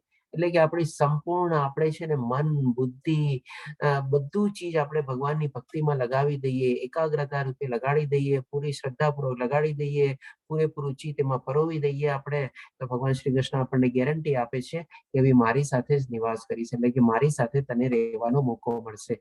આ શું છે? આપણે કૃષ્ણલોક અથવા વૈકુંઠ લોક છે, જેમાં ભગવાન શ્રી કૃષ્ણના બધા આવા ગોવાળિયા મિત્રો ને બધા જે છે, ખાલી લોકો ત્યાં આનંદ જ આનંદ છે, અને ખાલી ભગવાનની સેવા અને ભક્તિમાં જ પરોવાયેલા છે. આમાંથી કોઈ ભક્તને ખબર નથી કે આ જેની સાથે હું રમું છું અને જેની સાથે આનંદ કરું છું એ ભગવાન છે. બધા એની ભક્તિમાં જ પરોવાઈ ગયા છે ને બધું ભૂલી ગયા છે કે ભગવાન છે. બસ એવી રીતે એની સાથે નિત્ય આનંદમાં પોતે રહીએ છે. હવે આ ચીજ કેળવવી આપણા માટે થોડી ઘણી આજના તારીખમાં એ પણ ડિફિકલ્ટ છે આપણે. એટલે હવે ભગવાન શ્રી કૃષ્ણ એક પગથિયું નીચે ઉતરશે અને બીજા લેવલમાં આવે છે. એમાં ભગવાન શ્રી કૃષ્ણ કહે છે કે સાધના ભક્તિ. હવે સાધના ભક્તિ જે પ્રમાણે ભગવાન શ્રી કૃષ્ણ વર્ણવે છે એ જોઈએ આપણે. હે પ્રિય અર્જુન, હે ધનંજય, જો તું તારા ચિત્તને અવિચળ ભાવે મારામાં સ્થિર કરી ન શકે, એટલે કે આવી રીતે જો આપણે ભગવાનની ભક્તિમાં ન લાગી શકીએ તો તું ભક્તિ યોગના વિધિ વિધાનોનું પાલન કર અને એ રીતે મને પામવાની ઈચ્છાને વિકસિત કર. હવે જે પ્રમાણે ભગવાન શ્રી કૃષ્ણ કહે છે ભક્તિ યોગના વિધિ વિધાનોનું પાલન કરે, એટલે કે શું? આ જે આખો જે ભક્તિ યોગ છે, એટલે ભક્તિ યોગ એટલે કે ભગવાન શ્રી કૃષ્ણની સાથેનું મિલન ભક્તિ દ્વારા, એની એક આપણે સરસ મજાની આપણે આખી પ્રોસિજર્સ હોય, ફોર્માલિટીઝ હોય, બધું હોય, આપણે પાળવા કરવાનું બધું આપણે કોશિશ કરવી જોઈએ. એમાં શું છે? આપણે જેમ કે સવારના પૂરમાં આપણે જયારે બ્રહ્મ મુહૂર્તમાં ઉઠવું જોઈએ, બ્રહ્મ મુહૂર્તમાં ઉઠીને આપણે ભગવાનની પ્રમાણે મંગળાની આરતી કરવી જોઈએ, મંગળાની આરતી કર્યા પછી ભગવાનની સેવા કરવી જોઈએ, ભગવાનની સેવા કર્યા પછી ભગવાનને ભોગ ધરાવવો જોઈએ. પછી અલગ અલગ આપણે આખા દિવસમાં 8 ટાઈપના દર્શન હોય છે, મંગળાથી લઈને શયન સુધી. એ 8 દર્શન આપણે પ્રમાણે ભગવાનની ભક્તિમાં પરાયણ થઈને આપણે કરવા જોઈએ. અને બાકી જે અલગ અલગ છે આપણે સાથે સાથે આપણે ભગવાનનું પ્રીચિંગ બી કરવું જોઈએ, એટલે કે ભગવાનનો આપણે બોધ પાઠ છે એ પણ એકબીજાને આપણે પરસ્પર આપવો જોઈએ. તો એ પણ એક આપણે ભગવાનની ભક્તિ કરી જ કહેવાય. આપણે આ બધી ચીજ છે ને ભગવાનની ભક્તિના વિધિ વિધાનોમાં આવી જાય છે. એટલે કે જો આવી રીતે આપણે ભગવાનની ભક્તિમાં લાગી જઈએ તો ભગવાન શ્રી કૃષ્ણને સાધના ભક્તિ કહે છે. અને એમાં શું કહે છે કે ભાઈ એ રીતે મને પામવાની ઈચ્છાને વિકસિત કરે, એટલે કે જેમ જેમ આપણે આ ભક્તિમાં પ્રવૃત્ત થઈએ એમ એમ આપણે ભગવાનને પામવાની આપણી ઈચ્છા છે ને વધારે ઓર ઉત્કૃષ્ટ થતી જાય. અને જેટલો એવો ઉત્કૃષ્ટ ભાવ આપણા અંદરમાં પ્રાપ્ત થતો જાય ને એવી રીતે આપણે ભગવાનની સમીપ જતા જઈએ અથવા ભગવાનની નજીક જતા જઈએ. આ રીતે ભગવાન શ્રી કૃષ્ણ આપણને સમજાવે છે. હવે માની લો આપણ ન થાય તો આજે કોનાથી સવારના પૂરમાં બ્રહ્મ મુહૂર્તમાં ઉઠાય છે, 16 માળા થાય છે, મંગળાની આરતી કરે છે, તુલસીજીની પરિક્રમા કરે છે, બધું કેટલું બધું થોડું ઘણું ઇવન ડિફિકલ્ટ લાગે છે ને આપણને. તો હવે એના માટે ભગવાન શ્રી કૃષ્ણ હજી આપણને કહે છે કે ત્રીજું સ્ટેજ એટલે કે નિષ્કામ કર્મયોગ. જો તું ભક્તિ યોગના વિધિ વિધાનોનું પાલન કરી ન શકે તો મારા માટે કર્મ કરવાનો પ્રયત્ન કર, કારણ કે મારા માટે કર્મો કરવાથી તું પણ પૂર્ણ અવસ્થા સિદ્ધિને પ્રાપ્ત કરી શકીશ. હવે આ ભગવાન શ્રી કૃષ્ણ જે કહે છે મારા માટે કર્મ કર, એટલે કે એક રીતે આપણે નિષ્કામ કર્મયોગ ભગવાન શ્રી કૃષ્ણ આપણને નિર્દેશ કરે છે. હવે એમાં પહેલે આપણે પિક્ચરને બી સમજી લઈએ અને પછી આપણે બીજા 1-2 દ્રષ્ટાંત દ્વારા બી સમજી લઈએ કેવી રીતે આપણે આવો આપણો નિષ્કામ કર્મયોગ કરી શકીએ. કારણ કે આ ચીજ છે ને આપણા માટે થોડી ઘણી પ્રેક્ટિકલ છે અને ઘણા અંશે સુધી પ્રેક્ટિકલ છે. આ ચીજ આપણે કરી શકીએ. આપણે પહેલું અને બીજું સ્ટેજમાં ઘણા ખરા લોકોને એવો હજી પ્રોબ્લેમ આવતો હોય, કોઈકને હેલ્થ પ્રોબ્લેમ હોય, કોઈકને આ પ્રોબ્લેમ હોય, કોઈકને કંઈક ને કંઈક એવો પ્રોબ્લેમ હોય. પણ આ જે કર્મ કરવાનો જે ભગવાન શ્રી કૃષ્ણ કહે છે કે નિષ્કામ કર્મયોગ કર, એ ચીજ છે ને ઘણા ખરા અંશે આજની તારીખમાં બી કલયુગમાં બી બધા માટે પ્રેક્ટિકલ છે. તો આપણે પહેલા જે પિક્ચર આપેલું છે એ સમજી લઈએ કે પહેલાના વખતમાં શું એવી રીતે ઘણા બધા એવા મંદિર ને બધું નિર્માણ થતા, એનું પુનઃનિર્માણ થતું, પુનઃ પ્રમાણે બધું રિનોવેશન ને બધું પ્રમાણે થતું, અથવા તો નવા મંદિરો બી બનતા. જે પ્રમાણે દ્વાપર યુગમાં ઘણા બધા એવા મંદિરો બન્યા હતા. તો ત્યારે લોકો શું કરતા, આવા બધા મંદિર નિર્માણના કામમાં પોતે પ્રવૃત્ત થતા અને એમાં પ્રવૃત્ત થઈને આપણે કે નિષ્કામ કર્મ એટલે કે કોઈ જાતની કોઈ એક્સપેક્ટેશન અથવા ફળની આશા રાખ્યા વગર એ મંદિરના કાર્યમાં પોતે પરોવાઈ જતા અને એમાં બધાને મદદ કરતા. જે મદદ થતી હોય, નાની મદદથી લઈને મોટી મદદ સુધી, જે પોતાના પ્રમાણે લાયકાત હોય, કાબેલિયત હોય એ પ્રમાણેમાં લોકો પરોવાઈ જતા. એટલે કે ભગવાન શ્રી કૃષ્ણ કહે છે કે મારા માટે કર્મ કર. આ રીતેનો લિટરલ મિનિંગ છે આપણે. અને એ રીતે આપણે પિક્ચરને બી સમજી ગયા છે. દ્વાપર યુગમાં ઘણા બધા એવા મંદિરોનું નિર્માણ થયું હતું અથવા તો પુનઃનિર્માણ થયું હતું, એમાં લોકો બધા પ્રવૃત્ત થતા. અને આજની તારીખમાં બી જેમ કે આપણે જોઈએ, ઘણા લોકો મંદિરમાં જાય છે તો શું છે, મંદિરમાં ઘણી સાફ સફાઈની બધાની સેવા હોય, મંદિરમાં બધાને પીરસવાની સેવા હોય, મંદિરમાં પ્રસાદ બનાવવાની સેવા હોય, ભગવાનનો આપણે વાઘા પહેરાવવાની સેવા હોય. અલગ અલગ સિઝન પ્રમાણે ભગવાનને અલગ અલગ વાઘા પહેરાવાના હોય, તો એ વાઘાને બધું જયારે ચેન્જ કરે તો એ પ્રમાણે સેવા આપે. આ બધી એકદમ નિષ્કામ સેવા છે. આ રીતે બધા આજની તારીખમાં બી ઘણા લોકો એવા રીતે પ્રવૃત્ત થયેલા હોય છે. તો એ રીતે થયું, આપણે સમજ્યા. હવે માની લો આપણે ડે ટુ ડે આપણી એક્ટિવિટીઝમાં બી લઈ લઈએ. આપણે જે કાંઈ પણ આપણે એક્ટિવિટીઝ કરતા હોઈએ અથવા જે આપણે એને કર્મ કહીએ, હવે એમાંથી આપણને મહેનતાણું ને બધું મળતું હોય અને એ મહેનતાણામાંથી બધું શું છે, આપણે એક ભાગ અલગ તારવો જોઈએ. એટલે કે ભગવાન શ્રી કૃષ્ણ માટે આપણે રાખવું જોઈએ. એટલે કે એ રીતે પછી જે આપણું શું છે, આપણા બધા કર્મ આપણે એને સમર્પિત કર્યા કહેવાય, એવા ભાવથી આપણે એ રીતે અલગ તારવીને આપણે ભગવાનને અર્પિત કરવાનું છે. તો પણ એ આપણું નિષ્કામ કર્મયોગમાં આવી જાય છે. પણ જો એ જ ચીજ આપણે સંપૂર્ણ રીતે આપણે પોતાના શરીર સુખ અને આપણા ઇન્દ્રિય સુખ માટે જે કાંઈ પણ આપણને વળતર મળતું હોય, નફો થતો હોય, ઇન્કમ થતી હોય, આપણા માટે જ પૂરેપૂરું સંપૂર્ણ રીતે વાપરીએ તો એ આપણો ઇન્દ્રિય ભોગ થઈ ગયો. એટલે કે સકામ કર્મ થઈ ગયા, કામ કર્મ નો આવ્યો. એટલે કે અને સાથે સાથે આપણે જે કાંઈ પણ કર્મ હોય અથવા જે કાંઈ પણ એક્ટિવિટીમાં પ્રવૃત્ત થતા હોય, એમાં લોકો પ્રત્યે દયા છે, ક્યારેક કોઈકની કંઈ મદદ કરવાની હોય તો એ પ્રમાણે કરી દીધી. આ રીતે આપણે પણ એને નિષ્કામ કર્મયોગ આપણે ગણી શકીએ. એટલે કે બધી જ રીતે આપણે જોવા જઈએ તો બધા એંગલથી નિષ્કામ કર્મયોગ કરવો આપણા માટે આજની તારીખમાં ઓલમોસ્ટ પ્રેક્ટિકલ 100% પોસિબલ છે. એ રીતે આપણે લઈ શકીએ છીએ આપણે. હવે પછી આ જ રીતે આપણે જેમ કે માની લો અત્યારે આપણે આ ભગવદ્ ગીતાના અત્યારે ઓનલાઈન ક્લાસીસનો બધા જ્યારે લાભ લઈ રહ્યા છે, તો એવી રીતે પણ કોઈને કાંઈ એમાં સાથે જોડાવવું હોય, જેમ કે આપણે આ ઓનલાઈન ક્લાસ છે, સૌપ્રથમ જ્યારે 2 વર્ષ પહેલા શરૂ થયા હતા, મે મહિનામાં અત્યારે જેમ કે 24મો બેચ શરૂ થવાનો છે, એટલે કે 2 વર્ષ થઈ ગયા ઓનલાઈન ક્લાસ ચાલે છે. એવું નથી કે આ લેવલ 1 જ છે, એવી રીતે લેવલ 2, લેવલ 3, લેવલ 4 સુધી આપણે ક્લાસીસ ચાલે છે. અને જ્યારે શરૂ થયા ત્યારે ખાલી ફક્ત ઇંગ્લિશ અને હિન્દીમાં હતા અને 1 કે 2 ટાઈમ સ્લોટ જ હતા. આજે જોઈ શકીએ છીએ કે આવી રીતે અલગ અલગ 11 લેંગ્વેજમાં એ ક્લાસીસ ચાલે છે આપણે. અને એમાં પણ પાછા અલગ અલગ ટાઈમિંગ ચાલે છે. અને એ પણ ટાઈમિંગ પ્રમાણે પણ શું આપણે યુથના ચાલે છે, કિડ્સના ચાલે છે, એડલ્ટ્સના ચાલે છે, બધાના ક્લાસીસ ચાલે છે. તો આજે આટલું મોટું અત્યારે સરસ મજાનું થઈ ગયું, લગભગ 6 થી 7 લાખ ભક્ત લોકોએ અત્યાર સુધીમાં લાભ લીધેલો છે. તો આ શું એવી રીતે થઈ ગયું? એવી રીતે નથી થયું. આપણે આવી રીતે શું બધા ભક્તો છે પોતપોતાનું આપણે યોગદાન આપ્યું, પોતપોતાના પ્રમાણે લાયકાત હોય, પોતપોતાના પ્રમાણે જે કાબેલિયત હોય એમાં જોડાણા અને આખી મુવમેન્ટને આપણે આટલી મોટી મુવમેન્ટ તરીકે લઈ ગયા અને હજી ઓર મુવમેન્ટને ફેલાવવાની જ આપણે પ્રયત્ન ચાલી જ રહ્યા છે. આજે આપણે ખાલી આપણે ભક્તો છો, આ બધા ભક્તોમાંથી જેમ કે આજે આપણે સવારના પૂરમાં શ્લોકા પઠન કરીએ છીએ, જયશ્રી માતાજી છે, દીપ્તિ માતાજી છે, રાજેન્દ્ર પ્રભુજી છે, આ બધા લોકો શ્લોકા પઠનમાં પોતાનું યોગદાન આપે છે. સવારે વહેલા આવીને કોઈને કઈ વળતર મળે છે, કાંઈ નહીં, પણ શું આ બધું નિષ્કામ કર્મયોગ થઈ ગયો. આજે આપણે બધા જે ક્લાસીસ લઈએ છીએ, અલગ અલગ લેવલના ક્લાસીસ લઈએ છીએ, એ પ્રમાણેમાં ટાઈમ આપે છે. આજે બધી આપણી સામે જે સ્લાઇડ્સ આવે છે, સ્લાઇડ્સનું પ્રિપેરેશન, અલગ અલગ લેંગ્વેજમાં એનું રૂપાંતર કરવું, ભાષાંતર કરવું, બેક ઓફિસમાં તેજસ પ્રભુજી જેમ કે એડમિન તરીકેની સેવા આપે છે, આપણે ક્વિઝના બધાના પ્રોબ્લેમ સોલ્વ કરે છે. એના પાછળ બી હજી સર્ટિફિકેટ ને બધું રેડી કરવાનું, કેટલા બધા કાર્યો હોઈ શકે. આપણે બધા પોતપોતાના કાબિલિયત, બધા પોતપોતાની લાયકાત પ્રમાણે આખી મુવમેન્ટમાં જોડાણા છે. અને એ પ્રમાણે આપણે કહી શકીએ કે એ લોકોએ પણ આપણે નિષ્કામ કર્મયોગ આપણે કરે છે. આ રીતે આપણે આખી મુવમેન્ટ સરસ રીતે ચાલી રહી છે અને બધા ભક્તોને આખા દુનિયાભરમાં લાભ મળી રહ્યો છે. એવું નથી કે ખાલી આપણે ઇન્ડિયા પૂરતું સીમિત છે. આપણે આજે આપણે અલગ અલગ ઘણા બધા દેશોમાં બધા અલગ અલગ જગ્યાએ લાભ મળી રહ્યો છે. ઇવન લંડન, ન્યુઝીલેન્ડ, ઓસ્ટ્રેલિયાથી લોકો બધા અત્યારે આમાં જોડાયેલા છે.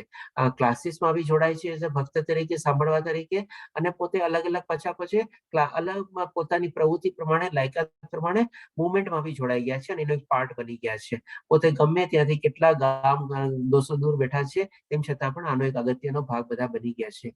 તો આ રીતે આપણે એક નિષ્કામ કર્મયોગ ગમે તે રીતે આપણે કરી શકીએ છીએ. આપણે હવે ભગવાન શ્રી કૃષ્ણ આપણને કહે છે કે જો માની લો આ બી ન થતું હોય તો ભાઈ શું કરવાનું?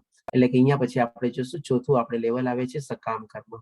એટલે કે અહીંયા ભગવાન શ્રી કૃષ્ણ કહે છે કે ભાઈ ઠીક છે, માની લો એ પણ નથી થતું તો શું, પરંતુ જો તું મારી આ ભાવનામાં રહી કર્મ કરવા અસમર્થ હોય તો તું પોતાના સર્વ કર્મોનો ફળનો ત્યાગ કરી કર્મ કરવાનો તથા આત્મસ્થિત થવાનો પ્રયત્ન કર. એટલે કે આપણે જે સકામ કર્મ છે ને, મને આને ત્યાં મળી લઉં, ઓલાને આ વયો જાઓ, આ ચીજ મેળવી લો, ઓલી જગ્યાએ વયો જાઓ, આને આમ કરી લો, એ બધા જ આપણે ઇન્દ્રિય તૃપ્તિ અને શરીર સુખ માટે જે બધા પ્રયત્ન કરીએ છીએ એ બધા આપણા સકામ કર્મ ગણાય છે. તો ભગવાન શ્રી કૃષ્ણ કહે છે ભલે બાપા તું એ બી કર, પણ એના જે ફળનો જે છે ને એનો ત્યાગ કર. એટલે કે ફળનો આપણે કમ્પ્લીટલી સરેન્ડર રીતે ભગવાન શ્રી કૃષ્ણ અહીંયા ત્યાગ કરવાનો કહે છે. તો એ કરશું તો પણ ભગવાન શ્રી કૃષ્ણ શું કહે છે? ફળોનો ત્યાગ કરી કર્મ કરવાનો. એટલે કે કર્મ તો છોડવાનું જ નથી, પણ ફળનો ત્યાગ કર. ભાઈ જે મળ્યું એ મળ્યું, અને જે મળ્યું એ પણ પ્રેમપૂર્વક ભગવાનને આપણે અર્પિત કરી દીધું, સમર્પિત કરી દીધું. અરે તો આવી રીતે કરીશ તો તું આત્મસ્થિત થવાનો પ્રયત્ન કર. એટલે કે આસ્તે આસ્તે થોડું થોડું થોડું કરીને આત્મજ્ઞાન મેળવ અને એ પ્રમાણેમાં તું આગળ વધ. આ રીતે ભગવાન શ્રી કૃષ્ણ આપણને ચોથું લેવલ સમજાવે છે. પછી ભગવાન શ્રી કૃષ્ણ આપણને 12મા શ્લોકમાં પાંચમું અને છઠ્ઠું બે લેવલ સમજાવશે. 5મા લેવલમાં આપણે ધ્યાન મૂક્યું છે અને છઠ્ઠા લેવલમાં ભગવાન શ્રી કૃષ્ણ જ્ઞાન મૂક્યું છે. એટલે કે અહીંયા કહે છે કે જો તું આ અભ્યાસ અપનાવી ન શકે તો જ્ઞાનમાં અનુશીલનમાં પરોવાઈ જા. પણ શું કે છે? જો કે જ્ઞાન કરતા ધ્યાન શ્રેષ્ઠ છે. એટલે કે અહીંયા ભગવાન શ્રી કૃષ્ણ 5મી કેટેગરીમાં ભગવાન શ્રી નિરાકાર અથવા નિર્ગુણ રૂપમાં જે આપણે તપશ્ચર્યાની પ્રમાણે કરવાની કોશિશ કરીએ તો એ 5મા લેવલમાં આવી જાય છે. એટલે કે કેટલું નીચેના લેવલમાં આવ્યું છે ભગવાન શ્રી કૃષ્ણ આપણે ઇમેજિન કરી શકીએ છીએ. અને ધ્યાનથી પણ કર્મફળનો ત્યાગ શ્રેષ્ઠ છે. એટલે કે કર્મફળનો ત્યાગ એના કરતા પણ વધારે ભગવાન શ્રી કૃષ્ણ ઉચ્ચતર લોકમાં મૂક્યું છે આપણે, કારણ કે આવા ત્યાગ દ્વારા મનુષ્યને મનની શાંતિ પ્રાપ્ત થાય છે. તો આ રીતે ભગવાન શ્રી કૃષ્ણ કહે છે કે જયારે આપણે ફળની ત્યાગ કરી દે ત્યારે આપણને કેટલી શાંતિ થાય. બટ નેચરલ છે કે ભાઈ ફળની કોઈ ચિંતા જ નહીં, જે મળશે એ બધું બરાબર છે, અને જે મળે પણ પ્રેમપૂર્વક અર્પિત કરી દેશું તો આપણને કેટલું સરસ શાંતિ મળી જાય. આપણે તો શું હંમેશા મેં આટલી મહેનત કરી મને કેમ ન મળ્યો, મેં એને બોલાવ્યો તો એને મને કેમ ન બોલાવ્યો, મેં એને ફોન કર્યો તો એને મને ફોન કેમ ન કર્યો, મેં એને લાઈક કર્યું તો એને મને કેમ લાઈક ન કર્યું. બસ આવો જ બધા ભાવ. એટલે કે ભગવાન શ્રી કૃષ્ણ કહે છે કે ફળની ઈચ્છા છોડી દે ને ભાઈ, જેણે જે કર્યું એ બધું તારે શું છે. હવે આ રીતે કરીએ તો આપણને મનની શાંતિ પ્રાપ્ત થાય, જે આપણે 5મા અધ્યાયના 29 શ્લોકમાં બી જાણી ગયા હતા, જેમાં પીસ ફોર્મ્યુલા આપણને ભગવાન શ્રી કૃષ્ણ સમજાવે છે કે બધા ફળોનો ભોગતા તો હું પોતે જ છું, તને કોઈ ફળ ભોગવવાનો અધિકાર છે જ નહીં. આપણે આ રીતે આપણે શાંતિ પ્રાપ્ત કરી શકીએ છીએ. હવે આપણે જોઈએ સ્ટેપ વાઇઝ સમજી લઈએ. સૌ પ્રથમ આપણે અનન્ય ભક્તિ આવી, પછી આવે સાધના ભક્તિ, પછી આવે નિષ્કામ કર્મ યોગ, પછી આવે સકામ કર્મ, પછી આવે ધ્યાન, અને લાસ્ટમાં આવે છે જ્ઞાન. એટલે કે માની લો આપણે આ શાસ્ત્રો ને બધાનું જો જ્ઞાન આપણે મેળવીએ બરાબર છે, પણ ઘણા લોકો આજની તારીખમાં કોઈ કેવા હોય છે ને કે ભાઈ હું જ્ઞાન મેળવીને બહુ મોટો પંડિત થઈ જાઉં એટલે મને ભગવાન મળી જશે. તો ભગવાન શ્રી કૃષ્ણ જ્ઞાનને તો એકદમ છઠ્ઠી કેટેગરીમાં મૂકી છે આપણે. એટલે કે એવું કોઈ ચીજ નથી. કોઈ પણ જ્ઞાન ન હોય, ખાલી ભગવાનની આપણે ભક્તિમાં પરોવાઈ જાવ, એ પણ આપણે સરસ મજાની શ્રદ્ધા અને મન આપણે કેળવીને કન્ટિન્યુઅસ ભગવાનનું ચિંતન કરીને તો પણ ભગવાનની પ્રાપ્તિ થઈ શકશે. આપણને કોઈ જ્ઞાન કે કાંઈ આપણને મેળવવાની જરૂર એવી લાગતી નથી. ડેફિનેટલી જ્ઞાન મેળવવું હોય તો આપણને એમાં મદદ કરે છે, પણ જો ન મેળવી શકીએ આપણે તો આ ભગવાન શ્રી કૃષ્ણના ભક્તિ માર્ગના જે દ્વાર છે એ તો હંમેશા ખુલ્લા જ છે, અને કોઈ પણ એમાં પ્રવૃત્ત થઈ શકે છે. આ રીતે ભગવાન શ્રી કૃષ્ણ આપણને 12મા શ્લોક સુધી આપણને અલગ અલગ સ્ટેપ સમજાવે છે કે આવી રીતે જે પ્રવૃત્ત થાય એ પ્રમાણે મારી ભક્તિમાં પ્રવૃત્ત થઈ શકે છે. આમાં ભગવાન શ્રી કૃષ્ણ પણ ધ્યાનને એકદમ 5મા લેવલમાં આપેલો છે. હવે ભગવાન શ્રી કૃષ્ણ 13 થી લઈને 20મા શ્લોકમાં ભગવાન શ્રી કૃષ્ણ ભક્તોના બધા અલગ અલગ ગુણ વર્ણવશે, અને એ ગુણો દ્વારા આપણને ભગવાન શ્રી કૃષ્ણ કહેશે આ ભક્ત મને બહુ પ્રિય છે, આવો ભક્ત એકદમ મારા હૃદયની પાસે રહે છે, આવો ભક્તને હું પણ બહુ પ્રિય થઈ શકું છું. એ રીતે બધું આપણને વર્ણવશે. આપણે તો 13મા અને 14મા શ્લોકમાં જોઈએ આપણે જે મનુષ્ય કોઈનો દ્વેષ કરતો નથી. આપણે જોઈ ગયા છે કે ભાઈ ઈર્ષ્યા કોઈની કરવા નથી. એટલા માટે ભગવાન શ્રી કૃષ્ણ 7મા અધ્યાયમાં પેલા અર્જુનને કહે છે તું મારો દ્વેષ કરતો નથી એટલા માટે હું તને જ્ઞાન પ્રદાન કરીશ. ત્યારે પણ આપણે સરસ રીતે સમજી ગયા હતા કે કોઈનો દ્વેષ કરવાનો નથી, આપણે કોઈની ઈર્ષ્યા નથી કરવાની. બધા સારા છે, બધા સંપૂર્ણ છે, બધા યોગ્ય છે, બસ એવી જ રીતે. પરંતુ જીવ માત્રનો દયાળુ મિત્ર હોય, એટલે કે બધા જીવ માત્ર પ્રત્યે આપણે દયાળુ બનવાનું છે. જે પોતાને સ્વામિત્વ માનતું નથી, એટલે કે ભાઈ શેનું શેનું માલિકીનો, શેનો સ્વામીને, શું સાથે લઈ જવાનો છે, શું પોતે અહીંયા બનાવ્યું છે તો એનો સ્વામિત્વ આપણે ભાવ કેળવવાનો છે. આપણે કાંઈ જે ચીજ આપણને મળી છે, ભગવાન શ્રી કૃષ્ણ કેવા પ્રમાણે શું કે છે, પુરુષોમાં જે સામર્થ્ય છે એ હું છું. સામર્થ્ય ગમે તે સામર્થ્ય લઈ લો, તમારા રૂપનું સામર્થ્ય લઈ લો, તમારી ધન દોલતનું સામર્થ્ય લઈ લો, તમારું મિલકતનું સામર્થ્ય લઈ લો, તમારા જ્ઞાનનું સામર્થ્ય લઈ લો, તમારું આવડતનું સામર્થ્ય લઈ લો, ગમે તે સામર્થ્ય તમે લઈ લો, ભગવાન શ્રી કૃષ્ણ કહે છે હું પોતે જ છું. એટલે કે એમના થકી જ બધું આવ્યું છે. તો પછી શેનો આપણે સ્વામિત્વ ભાવ કેળવવાનો, આપણે કે ભાઈ આ મારું છે, આ મારી ચીજ છે, આમ છે, એવી રીતે.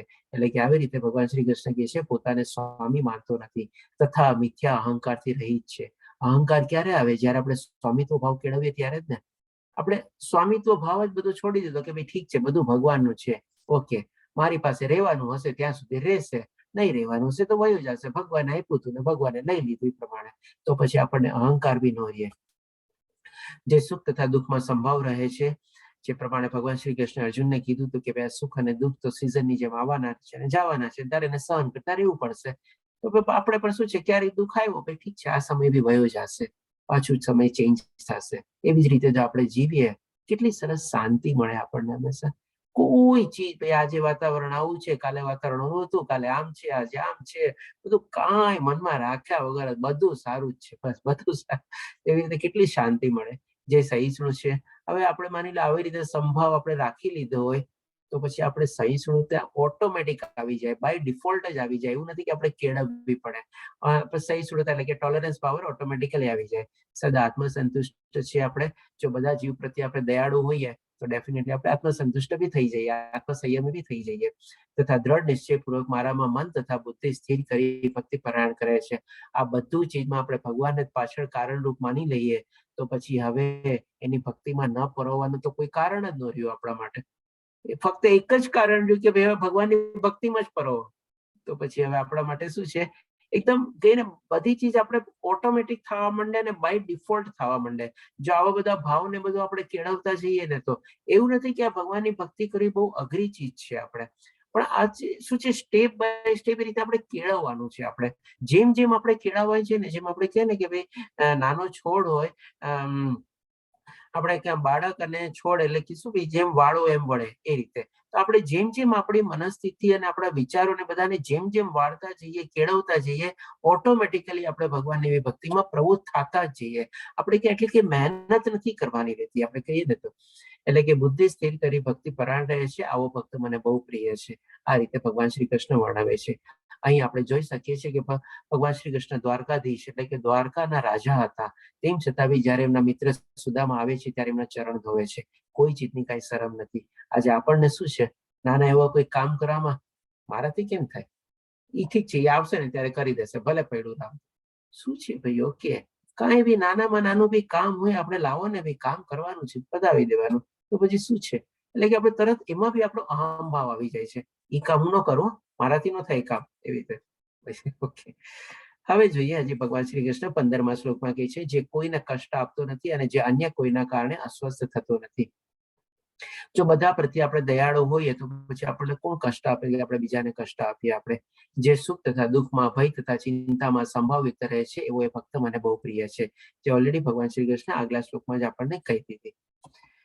પછી હજી કહે છે ભગવાન શ્રી કૃષ્ણ આપણને 16મા શ્લોકમાં, મારો એવો ભક્ત જે સામાન્ય કાર્યકલાપ પર આશ્રિત નથી. હવે આ ચીજ થોડીક આપણે સમજી લઈએ. આમાં શું છે, ભગવાન શ્રી કૃષ્ણ કહે છે કે મારો એવો ભક્ત જે સામાન્ય કાર્યકલાપ પર આશ્રિત છે. સામાન્ય કાર્યકલાપ પર આશ્રિત એટલે કે શું, કે માની લો જે કઈ પણ બધું ચાલતું હોય, આપણે શું છે એના પર ડિપેન્ડન્ટ તરીકે એ રીતે નથી રહેવાનું. પણ આપણે શું છે કે ભાઈ જે ચીજ આપણી સામે સિચ્યુએશન, પરિસ્થિતિ, સંજોગો આવે છે એના અનુકૂળ આપણે એને આપણી જાતને એડજસ્ટ કરી લઈએ, તો એ રીતે આપણે લેવાનું છે. કે ભાઈ આપણે ગમે તે પરિસ્થિતિ, સિચ્યુએશન, સર્કમસ્ટાન્સીસ આપણી સામે આવ્યા, આપણે ઓકે અપનાવી લીધા. સૌથી પહેલા તેને એક્સેપ્ટ કરવાના છે, આપણે એને અપનાવવાના છે, અને અપનાવ્યા પછી આપણે એને એડેપ્ટ કરવાના છે, અથવા તો આપણી પોતાની જાતને એની સાથે આપણે કેળવવાની છે. એટલે કે આવી રીતે આપણે કરીએ ત્યારે શું છે કે ભાઈ બધી સિચ્યુએશન આપણે નોર્મલ તરીકે લઈ શકીએ. આપણે નહીં તો શું, આપણે ઘણીવાર એમ વિચારીએ છીએ કે ભાઈ મને તો આમ જ જોવે, આના વગર મને ચાલે નહીં. એટલે કે શું, આપણે એ ચીજ ઉપર ડિપેન્ડન્ટ થઈ ગયા.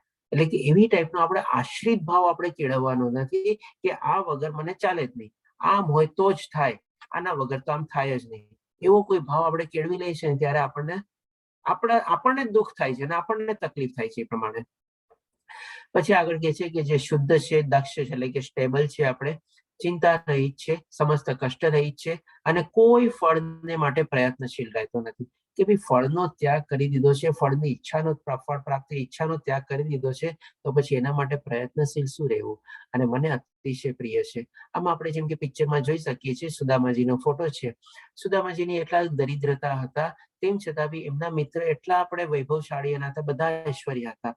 એમની કે ભાઈ હું પ્રયત્નશીલ કરીને એમની પાસે જાઉં કે એમની પાસેથી કઈ ચીજ મેળવી લઉં, આવી રીતે આમ થઈ જાય તેમ થઈ જાય, એટલે કાંઈ નહીં, બધું નોર્મલ છે. એમની પત્ની જયારે એને ફોર્સફુલી મોકલે છે ત્યારે પણ શું છે, ત્યાં જાય છે, કારણ કે કેવું પડે છે. આપણામાં કે છે ને કે બાળ હઠ અને સ્ત્રી હઠ એને કોઈ પહોંચી ન શકે. એટલે કે જયારે એમની સ્ત્રીની હઠ થાય છે, જીદ કે છે કે તમે જાઓ ને જાઓ, એમની મદદ માંગો અથવા એમને તમે વિનંતી કરો, ત્યારે એમની હઠને માન આપીને જાય છે.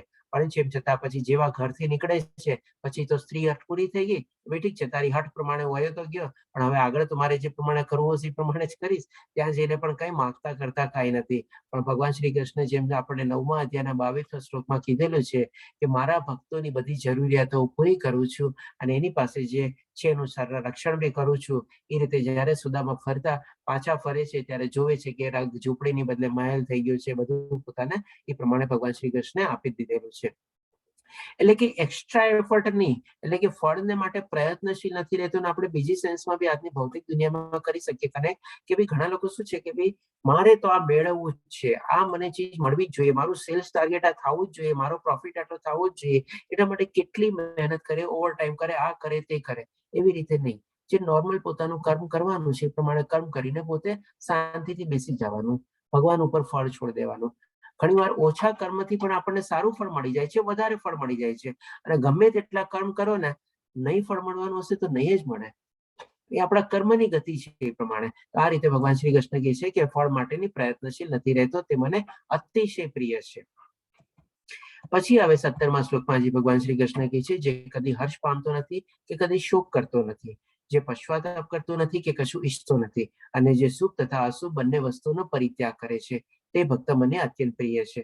અહીંયા પણ આપણે પ્રહલાદ મહારાજની એક છે સ્ટોરી કે ભાઈ એમના પિતાજી હિરણ્યકશ્યપ જે આપણે દાનો અથવા અસુર તરીકે હતા, અને પ્રહલાદ મહારાજને જે નાનપણથી ભક્તિમાં પ્રવૃત્ત હતા, કેટલા પ્રયત્નો કરે છે, તેમ છતાં પણ કોઈ જાતનો કોઈ શોક નહીં, કાંઈ નહીં, કમ્પ્લેન નહીં, કેવું કાંઈ ચીજ કરતા નથી. અને બધી ચીજનો એ પ્રમાણે પરિત્યાગ કરી દીધેલો છે, ખાલી પોતાની ભક્તિમાં જ પ્રવૃત્ત થાય છે. અને એ પ્રમાણે આપણે પ્રહલાદ મહારાજ અને હિરણ્યકશ્યપની આપણે અહીંયા સ્ટોરી છે. હવે 18 ને 19મા શ્લોકમાં જોઈએ આપણે, જેમાં ભગવાન શ્રી કૃષ્ણ કહે છે જે શત્રુઓ તથા મિત્ર સાથે સમાન રીતે વર્તે છે. હવે તમે કહો કે ભાઈ જે આટલો સરસ મજાનો ભક્ત હોય એને શત્રુ ક્યાંથી? તમારી વાત સાચી છે, પ્રશ્ન ઉઠે જ આપણને. તો આમાં શું છે કે ભાઈ ભક્ત માટે એ કોઈ શત્રુ નથી, પણ હવે માની લો સામે વાળો એ આ ભક્તને શત્રુ માનતો હોય તો શું? એટલે કે એ સેન્સમાં આપણે યુઝ કરેલું છે કે જે શત્રુઓ અથવા મિત્ર. હવે માની લો એની સામે બે માણસો ઉભા છે, એક ભક્ત માટે, ભક્તની સામે એક સરસ મજાનો ભગવાનનો ભક્ત છે. હવે એ માણસ છે એ આ ભક્તને શત્રુ માને છે પોતાનો, અને બી જે છે એ પણ આને ભક્ત માને છે સરસ મજાનો. હવે આ જે સી જે છે સરસ મજાનો ભક્ત છે, એના માટે શું છે, એ અને બી બંને સરખા છે. ભલે એ એને શત્રુ માને છે તો પણ એ પ્રમાણે એના સાથે સમવ્યવહાર કરે છે અને સરસ રીતે એ પ્રમાણે વર્તે છે, કારણ કે એ શું જોવે છે, બધામાં સમત્વ ભાવ જોવે છે, બધામાં એક આત્મા જોવે છે. અને જે માન તથા અપમાનમાં, ઠંડી તથા ગરમીમાં, માન ઠંડી તથા ગરમીનો મતલબ શું, ક્યારેક ફેવરેબલ સિચ્યુએશન હોય, ક્યારેક અનફેવરેબલ હોય, ક્યારેક પ્રતિકૂળ સંજોગ હોય, ક્યારેક આપણે અનુકૂળ સંજોગો હોય, એને આપણે ઠંડી ગરમમાં એવી રીતે લેવાનું છે, એમની કે સિઝનલ પ્રમાણે. સુખ તથા દુઃખમાં, કીર્તિ તથા અપકીર્તિમાં સંભાવયુક્ત રહે છે, જે દુષ્સંગથી સદા અડગો રહે છે, સદા મૌન ધારણ કરે છે તથા મળે તે વસ્તુથી સંતુષ્ટ રહે છે, જે નિવાસ માટે ઘરની પરવા કરતો નથી, જે જ્ઞાનમાં દ્રઢ રહે છે અને ભક્તિમાં સંલગ્ન રહે છે. આ બધું તમે જોજો, આપણે 13મા શ્લોકથી લઈને 19મા શ્લોક સુધી જે ભગવાન શ્રી કૃષ્ણ બધા જે ગુણો વર્ણવ્યા છે એ બધા કાઉન્ટ કરશો તો એવા 16 ગુણ આવશે આપણે. અને આના માટે ભગવાન શ્રી કૃષ્ણ કહે છે આવો મનુષ્ય મને અત્યંત પ્રિય છે. આ રીતે ભગવાન શ્રી કૃષ્ણ અલગ અલગ ગુણો વર્ણવે છે ભગવાન ભક્તોના પોતાના, અને કહે છે કે આ બધા ભક્તો મને અત્યંત પ્રિય છે, મારા હૃદયની પાસે રહે છે, મને બહુ સરસ ગમે છે, એ રીતે ભગવાન શ્રી કૃષ્ણ વર્ણવે છે. પછી ભગવાન શ્રી કૃષ્ણ લાસ્ટમાં 20 શ્લોકમાં જે કહે છે આપણે કે જેઓ આ ભક્તિ યોગના અવિનાશી પથનું અનુસરણ કરે છે, એટલે કે આવી રીતે ભગવાનની ભક્તિમાં સંલગ્ન થઈ જાય છે, ભગવાનની ભક્તિમાં પ્રવૃત્ત થઈ જાય છે, ભગવાનનું ચિંતન કરવામાં પ્રવૃત્ત થઈ જાય છે, અને મને જ પોતાનું સર્વોપરી ધ્યેય માની શ્રદ્ધાપૂર્વક પૂર્ણ રીતે મારામાં પરાયણ રહે છે. એટલે કે પછી બીજા કોઈ એનું ધ્યેય રહેતું નથી, ખાલી ભગવાનની પ્રાપ્તિ એ જ એનું એકમાત્ર ધ્યેય રહે છે, અને એ જ રીતે ભગવાનની ભક્તિમાં પરોવાયેલા રહે છે. કારણ કે આપણે આગલા શ્લોકોમાં બી જોઈ ગયા કે આવો બધો ભાવ કેળવીએ તો આપણા માટે પછી બીજું કઈ કર્મ રહે જ નહીં, આપણે ભગવાનની ભક્તિ સિવાય, અને ઓટોમેટિકલી આપણે એમાં પ્રવૃત્ત થઈ જઈએ. તો એના માટે ભગવાન શ્રી કૃષ્ણ કહે છે તેવા ભક્તો મને અતિશય પ્રિય છે. આપણે અહીંયા એક બિલ્વમંગલા ઠાકુર છે, જે આપણે પોતાની આંખ ફોડી નાખી હતી, કારણ કે આપણે એને જાતીય સુખ મેળવવાનું બહુ એવો હતું આપણે, તો એને લાગે છે કે ના ભાઈ આ મારા ભક્તિ માર્ગમાં મને બહુ અવરોધ રૂપ થાય છે, એટલે કે પોતાની પોતે આંખ ફોડી નાખે છે. અને એમની પાસે શું છે, બહુ સરસ મજાની કાબિલિયત હતી કે બહુ સરસ મજાના કીર્તન ગાતા. તો પછી જયારે અંધ થઈને જયારે પછી બીજું કઈ હવે એને જોવાનું નથી, કઈ એવું કઈ કરવાનું નથી, ત્યારે પછી બધી ઈ જ શક્તિઓ બધી પોતાના કીર્તનમાં એમાં લાગી જાય છે, એટલે કે પેલા જે કીર્તન ગાતા એના કરતા ઓર સારા કીર્તન ગાય છે. અને કહેવાય છે કે ભાઈ બિલ્વમંગલા ઠાકોરની સામે ભગવાન શ્રી કૃષ્ણ આવીને બેસતા અને એના કીર્તનનો આપણે આનંદ માણતા. આ રીતે પરમ ભક્તની આપણે ભગવાન શ્રી કૃષ્ણ એમને પ્રાપ્ત થાય છે, અને ભગવાન શ્રી કૃષ્ણ જેમ કે છે કે મને અતિશય પ્રિય છે, તો આવી રીતે એમને દર્શન બી આપે છે, ભલે મનમાં ને મનમાં અંદર અંદર દર્શન થાય છે આપણે. તો આ રીતે આપણે અહીંયા ભક્તિ યોગ નામનો 12મો અધ્યાય કમ્પ્લીટ થાય છે. આ સૌથી નાનો અધ્યાય છે, ફક્ત 20 શ્લોક છે, અને એવી જ રીતે 15મો અધ્યાય છે પુરુષોત્તમ યોગ, એમાં પણ 20 શ્લોક છે. આપણે વાંચાકલ્પતરુભ્યશ્ચ કૃપાસિંધુભ્યશ્ચ પતિતાનાં પાવનેભ્યો વૈષ્ણવેભ્યો નમો નમઃ. હરે કૃષ્ણ કૃષ્ણ કૃષ્ણ હરે હરે, હરે રામ રામ રામ હરે હરે. જો કોઈ પ્રશ્ન હોય તો લઈ શકીએ છીએ આપણે. હરે કૃષ્ણ. 10મા અધ્યાયમાં 3જા શ્લોકમાં જે ભગવાનનું કીધું છે ને, અજન્માના અનાદિ, હા, તો એ સ્વરૂપ નિરાકારનું પૂજવાની વાત એમાં કેમ કરી? એમ ના, અજન્મા કે એનો મતલબ એમ નથી, એટલે કે ભગવાન શ્રી કૃષ્ણ 4થા અધ્યાયમાં આપણે કીધેલું છે, અને 10મા અધ્યાયમાં બી ફરીથી કહે છે. એટલે કે ભગવાન શ્રી કૃષ્ણ છે ને જન્મ નથી લેતા, ભગવાન શ્રી કૃષ્ણ પોતે અવતરિત થાય છે અને પ્રગટ થાય છે. અને જે પ્રમાણે 4થા અધ્યાયમાં ભગવાન શ્રી કૃષ્ણ કહે છે, જે લોકો આવી રીતે મારી પ્રગટ થવાની અથવા તો અવતરિત થવાની પ્રક્રિયાને જાણી લે છે, એ લોકો મને પ્રાપ્ત કરી શકે છે. અને સાથે સાથે એ બી કહે છે કે જે લોકો મારા દિવ્ય કર્મ કરવાની પ્રક્રિયાને પણ જાણી લે છે, એ લોકો પણ મને પ્રાપ્ત થાય છે. આ રીતે ભગવાન શ્રી કૃષ્ણ સમજાવે છે. હરે કૃષ્ણ પ્રભુજી, પ્રશ્ન સારો હતો આપનો.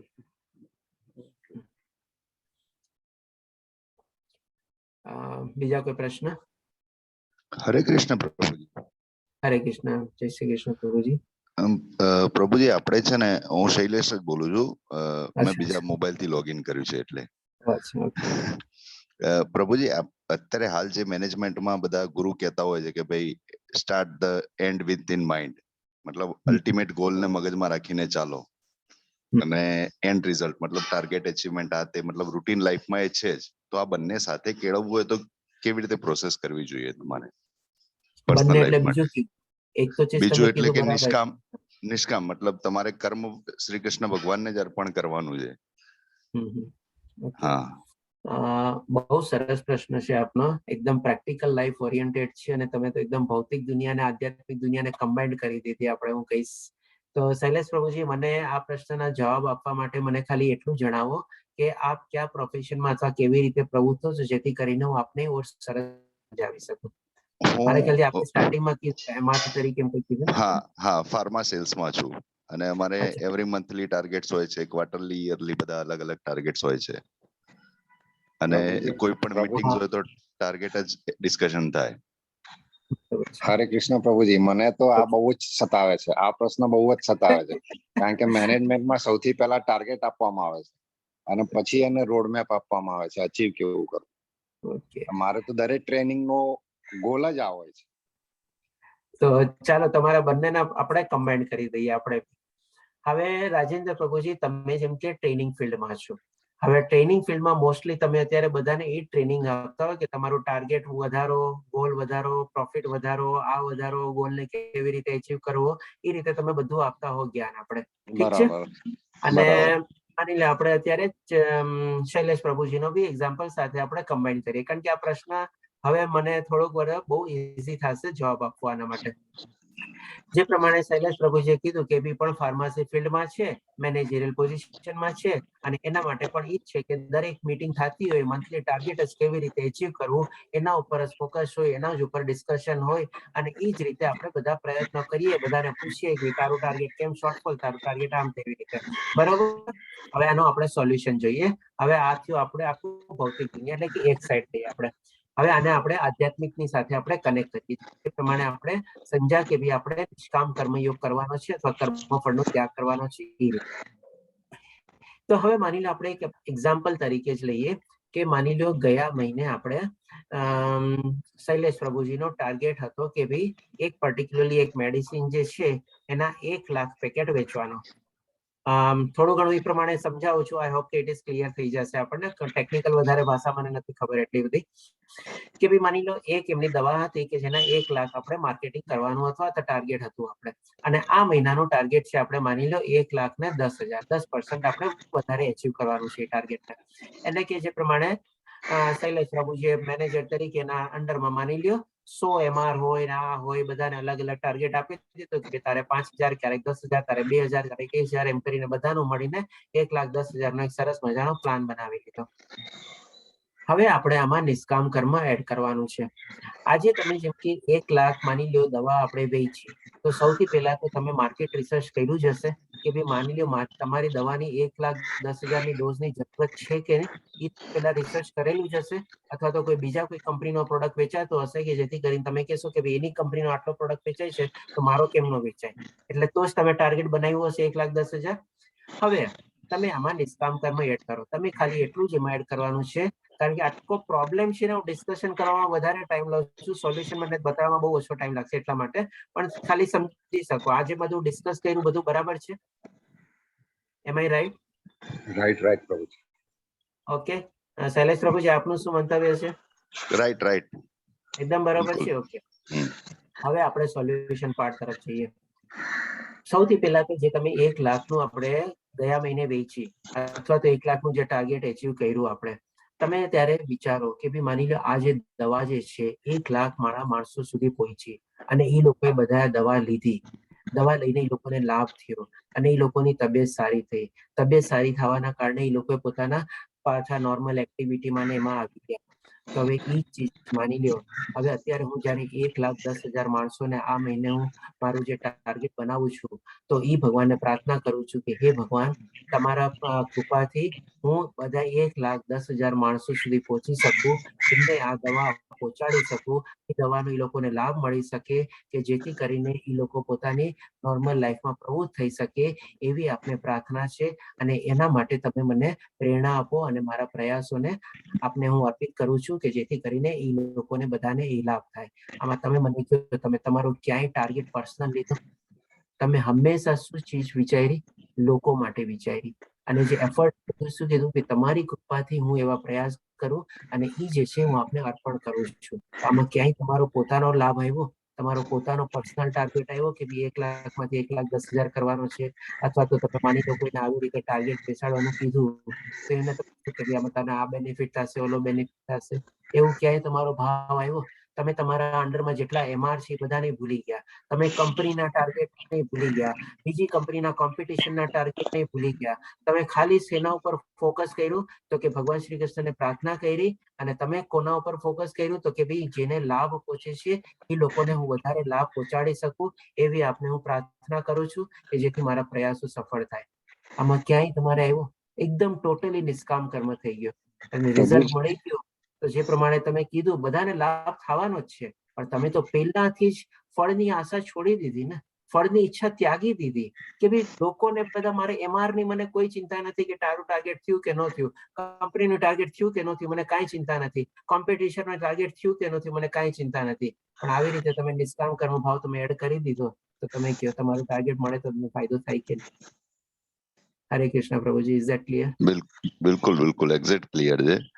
અને આના જ રિલેટેડ એક બીજો ક્વેશ્ચન બી એવો જ હતો કે આ ટાર્ગેટ રિલેટેડ પૂછ્યો, પણ જ્યારે આપણે ટીમ સાથે વાત કરતા હોય ત્યારે એમના બેનિફિટ્સ વિશે વાત કરતા હોય કે તમે આ કરશો તો આટલું ઇન્સેન્ટિવ કમાશો, આમ થશે તેમ થશે. એ બધી વસ્તુમાં બી આને જોડવું હોય તો આ જ રીતે જોડી શકાય. એક્ઝેક્ટલી પ્રભુજી, તમે આ બધી ચીજને છે ને, મેં તમને કીધું ને, તમે ડેટ, કારણ કે આ નિષ્કામ કર્મ છે ને, એટલા જ માટે મેં ત્યારે સ્લાઇડ ઉપર ટાઈમે વધારે લીધો હતો. આજની તારીખમાં આપણા માટે આ નિષ્કામ કર્મ જ એકદમ પ્રેક્ટિકલ વે છે. આપણે જેટલો એમાં પ્રવૃત્ત થશું ને, ભગવાન શ્રી કૃષ્ણ આપણને ઈ જ કે છે, એટલી મારી ભક્તિમાં પ્રવૃત્ત થશે ને મને પ્રાપ્ત કરી શકશે. This is the most practical approach we can adopt in this world અત્યારની તારીખમાં. બિલકુલ. હરે કૃષ્ણ પ્રભુજી. કર્મ કરતા હો બધામાં તમે નિષ્કામ ભાવ કેવી રીતે એડ કરી શકો છો એ તમે જુઓ બસ. અને પર્સનલ બેનિફિટ, હવે કોઈ બી ચીજ છે ને, બે ચીજો હોય. જેમ કે પાણીનો ગ્લાસ છે, ખાલી ગ્લાસ, બધો બહુ કોમન એક્ઝામ્પલ છે. અડધો ગ્લાસ પાણીથી ભરેલો છે, કોઈ કે અડધો ખાલી છે, અડધો ભરેલો છે, કોઈ કે પૂરો ભરેલો છે, બાકીનો હવાથી ભરેલો છે. આપણે શું કરવાનું છે? સિમ્પલ, તમે પાણી એમાં એડ કરો, બાકી બધું હટી જશે. તમે ખાલી એડ કરવાનું છે. તમારે તમારો નિષ્કામ, જે તમારું પર્સનલ ભાવ ને બધું જે હતું ને, એ ઓટોમેટિકલી છે ને આસ્તે આસ્તે ગાયબ થઈ જશે. તમે આજે હવાને હટાવવા માંગો એ ગ્લાસમાંથી, તો તમે હવાને હટાવી શકો? ન હટાવી શકો. પણ જો તમે એમાં પાણી એડ કરો તો હવા તો ઓટોમેટિકલી હટવાની છે ને. તમારો નિષ્કામ ભાવ તમે એડ કરો તો જે તમારો પર્સનલ ભાવ હતો એ ઓટોમેટિકલી હટી ગયો એમાંથી. બસ. ધન્યવાદ પ્રભુજી. બિલકુલ ધન્યવાદ પ્રભુજી. હરે કૃષ્ણ. નીતા માતાજી, આપનો હેન્ડ રેઝ છે, પૂછી શકો છો.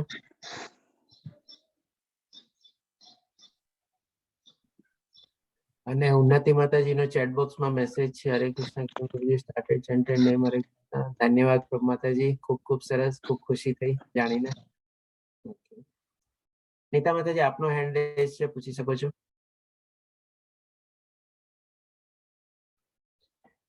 ઓકે, ચાલો. તો બીજા કોઈ પ્રશ્ન ન હોય તો કાલે આપણે 13 થી 18 અધ્યાય છે ને, બહુ સરસ અધ્યાય છે, એકદમ પ્રેક્ટિકલ ઓરિએન્ટેડ છે. અને બધાને વિનંતી કરીશ કે કોઈ મિસ નહીં કરતા. આમાં ઘણું બધી ચીજ આપણને આપણી લાઈફના રિલેટેડ જાણવા મળશે. જેમ કે 13મો અધ્યાય ક્ષેત્રજ્ઞ વિભાગ યોગમાં જ આપણને આપણા શરીર વિશે ને બધા વિશે જાણવા મળશે આપણને. હરે કૃષ્ણ. કાલે મળશું આપણે. હરે કૃષ્ણ. હરે કૃષ્ણ. કૃષ્ણ પ્રભુ. હરે કૃષ્ણ. હરે કૃષ્ણ.